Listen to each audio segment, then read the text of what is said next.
என் இயேசுவே, உம்மை சொந்தமாக கொண்டதென் பாக்கியமே.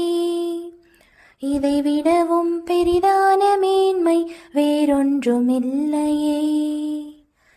என் இயேசுவே, உம்மை சொந்தமாக கொண்டதென் பாக்கியமே. இதை விடவும் பெரிதான மேன்மை வேறொன்றுமில்லையே. புது கிருபைகள் தினம் தினம் தந்து என்னை நடத்தி செல்பவரே, அனுதினமும் உம் கரம் நீட்டி என்னை ஆசீர்வதிப்பவரே. புது கிருபைகள் தினம் தினம் தந்து என்னை நடத்தி செல்பவரே, அனுதினமும் உம் கரம் நீட்டி என்னை ஆசீர்வதிப்பவரே.